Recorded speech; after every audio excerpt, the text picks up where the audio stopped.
Hi, it's Mr. Peterson with Applied Character Training. Today we're learning about the important character quality of discernment. Discernment, boys and girls, is understanding the deeper reasons why things happen. Sometimes discernment can be a little bit confusing, so let me use some things to explain more about it. Have you ever seen one of these puzzles?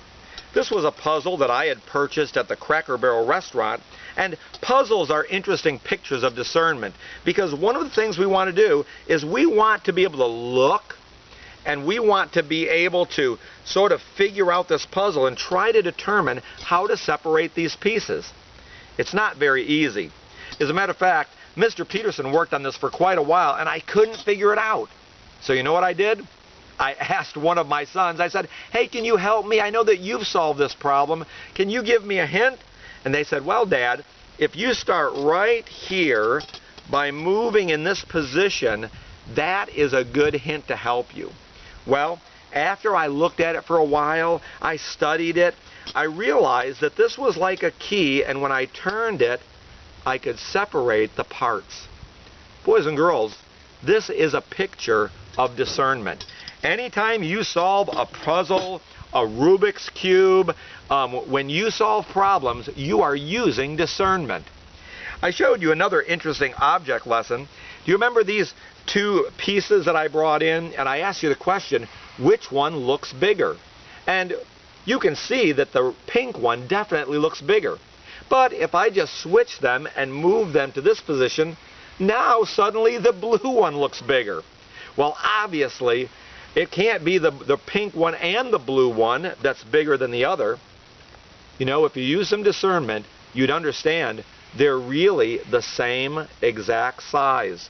But this is an optical illusion. When I have the long side of the pink up against the short side of the blue, it gives the illusion that the pink one is actually bigger. Isn't that sort of fun? Boys and girls, there are problems to solve, there are goals to reach, there's a destination that we want to get to, and one of the ways that we do it is by using discernment. Do you remember the memory poem? Let's do it together. It starts like this. I will learn from past experience. Here we go. I will learn from past experience and not repeat mistakes. I will trace a problem to its cause, whatever it may take. I will ask the proper questions to find out what's really true. And instead of judging hastily, I'll think a problem through. Before me lies an open map, the choice is mine to make. I'll live a life of character, and that's the road I'll take.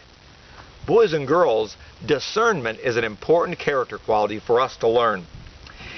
I brought a special object lesson with me that reminds us of discernment.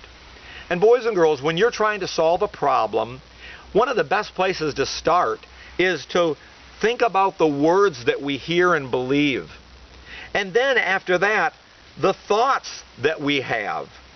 And after our thoughts, our feelings, and then our emotions, and next, our decisions, the decisions that we make. We move on to the habits that we develop in our life, and eventually our character, and all of these will lead us to a destination or a goal that we've set for ourselves. Boys and girls, this is an important sequence to remember whenever we're trying to solve a problem or we're trying to get to a particular goal. We also talked about an interesting animal. Do you remember the bobcat, who walked very, very quietly in order to try to catch its prey? And many times bobcats will hide in trees and they'll look down and keep their eyes open for animals that might be scurrying through the forest. When a bobcat's young, they make a lot of mistakes. They are impatient. They don't take the time to really look and discern the movements of their prey. And many times young bobcats will jump out of a tree and they'll totally miss the animal that they're trying to hunt. But you know what? As they get older, as they learn to look carefully, as they listen to the sounds of these animals, as they use their brains, as they think about the movements of these animals, they're able to discern the movements of their prey. And when a rabbit or a rat or a squirrel gets beneath them, they've got to determine which way to jump. Do I jump to the right or to the left? Do I jump forward or backward?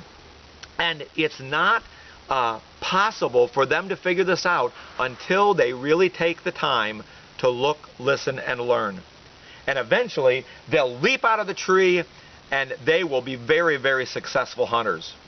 Bobcats are amazing animals. They have soft pads so that they can walk very quietly, and they have very keen hearing so that they can hear the sounds and the movements of other animals. Boys and girls, we need to do the same thing in our lives. We need to look, we need to listen and ask questions, we need to think and use our brains, and when we do, we can solve some of the puzzles and the challenges of life. Boys and girls, let's use discernment. Let's understand the deeper reasons why things happen.